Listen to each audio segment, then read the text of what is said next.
Alright my people, now welcome back to this platform Prince TV.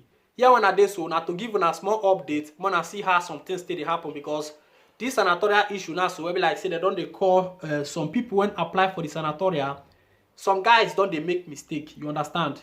This one now so it go be like something will be like say they funny, but you know they funny.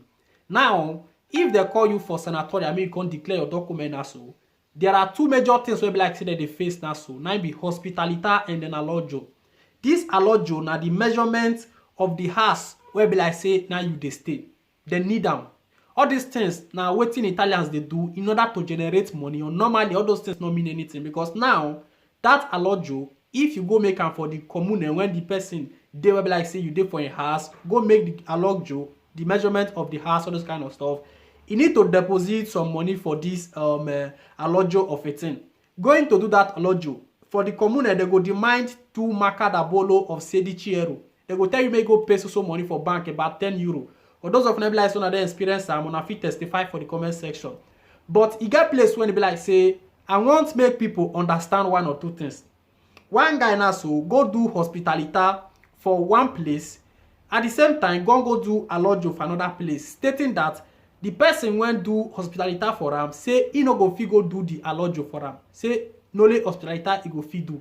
So guys, when I go get this thing say those ones say apply for sanatoria, before you go do hospitalita for person hand, you go first ask the person whether he go fit still do the alojo for you, because if that same person no fit do these two things together, there is no need for you to do the hospitalita for your hand, because if you get the hospitalita, then you can go do alojo for another place.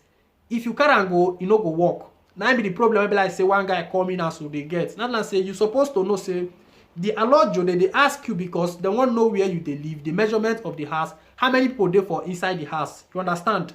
So now you go take alojo for another place, but hospitality where you declare say now there you they stay, that is your domicilio, it they different. So with common sense, you should know that it is not right. You understand? So guys, it's just an update so that other people no go they make this mistake. When I get them for mine say the alojo and the hospitalita must be coming from the same person, the same house where you they live.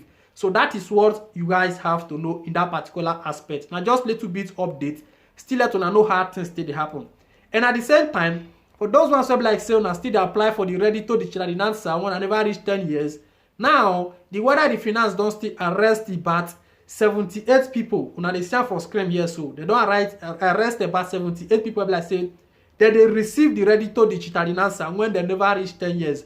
Guys, more not they use our hand to put ourselves for wahala, because all these things, the money they're going to pay you go think say maybe na good thing. But one day, Italy, they know everything. If they give you document tomorrow, they go let you know say you get money where you don't chop for back. They go bring out the dates where they pay you the money. Say you need to pay all this money. If care is not taken, a document and they take the whole standard when they this country. They know how they will take seize your documents until you pay the money. So it's better for you to kind of like economize yourself. They use the one where you get than to go they apply money where be like say at the end of the day you will go pay back. So guys, when they talk all these things, people know they understand. In future, you go know wetin you they do. That is when you get the documents. Now that time you go take no say yes. The ready to digital dancer where you go apply where you never reach, the Italian government will still ask you everything there for system. So that is that for that.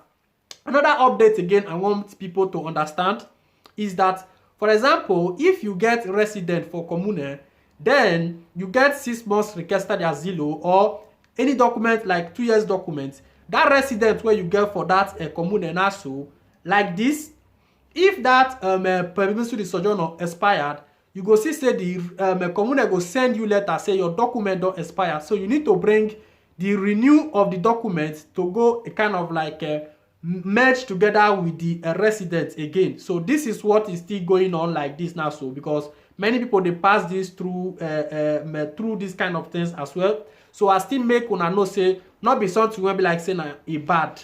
If your sojourner day expired and then the commune can notice say yes, your permit to the sojourner don't day expired, you never go renew them. They fit test you a paper for envelope. Say may you bring your new permit to the sojourner, may they add up to your resident. It dey happen like that. So people when go receive that kind of messages, more for not panic. Say now just for them to see your new permit to the sojourner, they go register them together again. So that is just it for that. So guys, to an extent, what thing I just want to now understand be say if you be like say you apply for sanatoria, make sure say the alojo where you wan go present and the hospitalita where you wan go present come from the same person.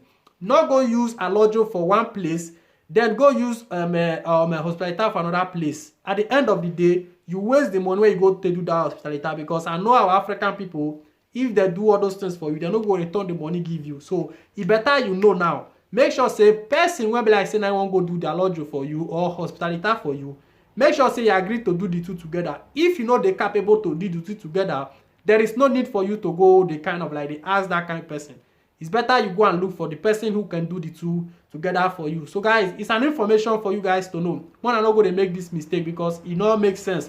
Now to get money not easy. Then you come be like say you they waste money up and down. At the end of the day, the thing no go work. So guys, that is just it. Now we should be happy that they don't they call the sanatoria people. As I told now before, many guys now they call me for phone, tell me say they call me for sanatoria, they ask me for alojo and hospitalita. You fit one for me, and not there for your region. How we go fit do all those ones? So now where you dey now you go fit do them. You understand? So that is just it, guys.